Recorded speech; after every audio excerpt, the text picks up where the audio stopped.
Salam sejahtera Malaysia, denyut nadi suara rakyat bergema di channel ini. Jangan lupa tekan butang subscribe, like dan share. Malaysia kita punya, cintai Malaysiaku, kita jaga kita.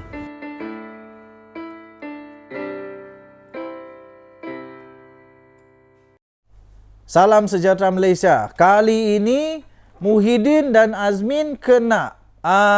Kali ini selama ini kita lihat hanya orang-orang dalam Perikatan Nasional yang disiasat. Kali ini Muhyiddin dan Azmin pula kena. Tapi kena siasatkah? Bukan kena siasat. Tetapi kena pula kali ini mereka dengan tuntutan. Kerana apa? Kerana adanya kenyataan yang tak disenangi. Okey, baik.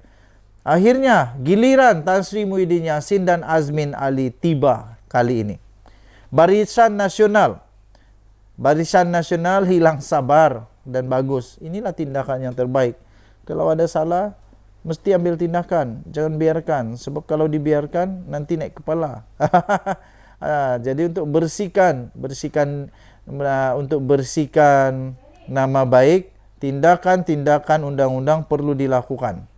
Barisan Nasional telah menghantar surat tuntutan kepada Muhyiddin Yassin dan Azmin Ali.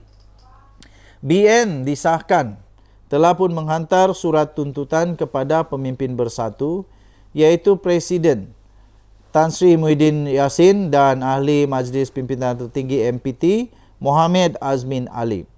Surat itu berhubung kenyataan mereka yang mendakwa kononnya pengerusi BN iaitu Ahmad Zahid Hamidi menjadi dalang di sebalik pertuduhan rasuah ke atas bekas Ketua Penerangan Bersatu Wan Saiful Wan Jan. Terlajak perahu boleh diundur, terlajak tuduh menuduh bakal kau kena tuduh pula.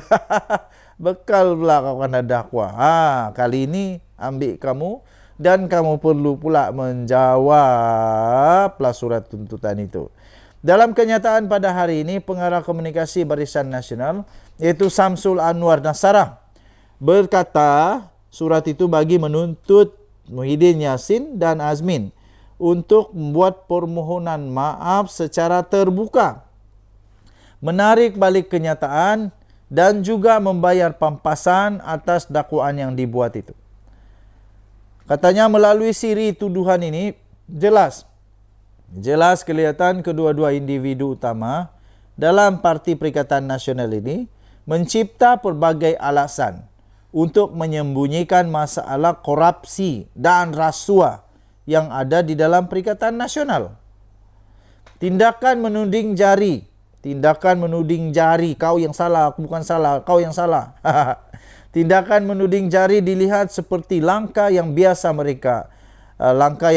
mereka untuk menutup kelemahan dan menjadikan diri mereka sebagai mangsa, kononnya jadi mangsa pendakwaan politik, sedangkan rakyat kini melihat yang dituduh adalah dari kepimpinan parti mereka sendiri dakwanya. Pada 21 Februari yang lalu, Wan Saiful Wan Jan yang juga adalah ahli Parlimen Tasik Gelugor telah pun didakwa atas pertuduhan meminta dan menerima rasuah membabitkan wang berjumlah 6.9 juta ringgit Malaysia. Ketika mengiringi Wan Saiful di Mahkamah Kuala Lumpur, Muhyiddin mengaitkan pendakwaan tersebut dengan kenyataan yang dibuat Zahid sebelum ini. Iaitu Zahid kata sekarang ini dia tuduh kami kluster mahkamah. Dan selepas ini akan adalah satu kluster baru mahkamah juga katanya. Jadi apa yang berlaku adalah satu perkara yang saya fikir sebagai Presiden Bersatu yang dirancang dan terancang katanya ketika itu. Pada hari yang sama Azmin juga membangkitkan perkara itu dengan berkata, kita yakin ini merupakan pertuduhan terpilih dan Presiden Parti Muhyiddin Yassin hari ini menyatakan kalau saudara-saudari sedia maklum, kenyataan yang dibuat oleh Presiden UMNO Ahmad Zahid sebelum ini membuktikan sudah ada perancangan. Samsul Anwar menyifatkan dakwaan itu sebagai tuduhan yang sangat melampau dan fitnah liar. Katanya tuduhan ini adalah satu fitnah yang melulu besar dan disengajakan untuk menutup kerosakan yang kini berlaku dalam Perikatan Nasional sendiri, katanya lagi. Denyut nadi suara rakyat bergema di channel ini. Jangan lupa untuk tekan butang subscribe, like dan share. Malaysia kita punya, cintai Malaysia aku, kita jaga kita. Kita jumpa lagi. Bye-bye. Salam sejahtera Malaysia, denyut nadi suara rakyat bergema di channel ini. Tukar topi lagi. Kita ada banyak topi jadi tukar lagi. Kali ini topi hitam pula. Deng deng deng. Topi hitam. One piece. Apa ni? Oh, ada benang-benang. Okey. Kita mau dedahkan satu perkara yang sangat-sangat mengejutkan dan perlu diambil tindakan segera. Dan perlu dibuat kajian bagaimana berlakunya ini.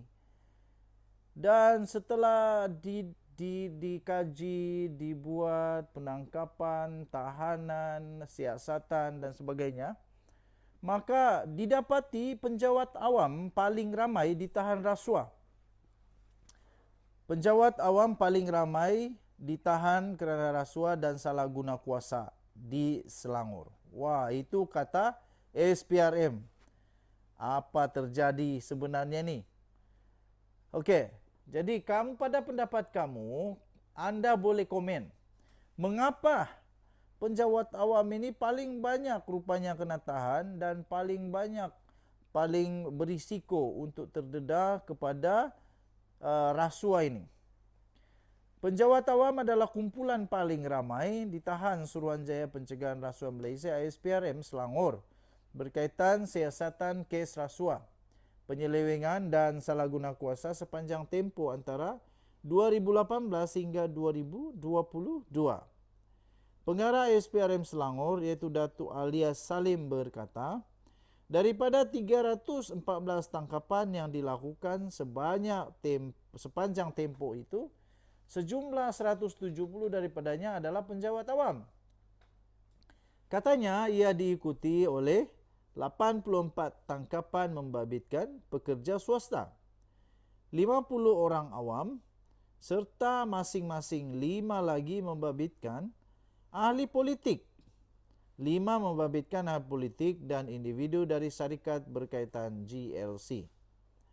Katanya sepanjang tempoh sejak 2008 itu, tahun 2022 merekodkan tangkapan tertinggi iaitu dengan 72 orang, diikuti 66 pada 2018 dan 63 pula pada tahun 2021. Katanya hasil tangkapan itu SPRM Selangor telah membuka 269 kertas siasatan berkaitan kes rasuah dengan 135 pertuduhan di mahkamah, katanya melalui satu kenyataan pada hari ini. Beliau berkata tahun 2020 menunjukkan pembukaan kertas siasatan tertinggi dalam tempoh 5 tahun, iaitu sebanyak 64 kertas siasatan, diikuti 2019 57 dan 2022 50. Katanya dalam tempoh sama, SPRM Selangor menerima 1,764 maklumat berkaitan kesalahan rasuah, penyelewengan dan salah guna kuasa. Pada tahun 2018, sebanyak 378 maklumat diterima. Diikuti 344 pada tahun 2019 dan 331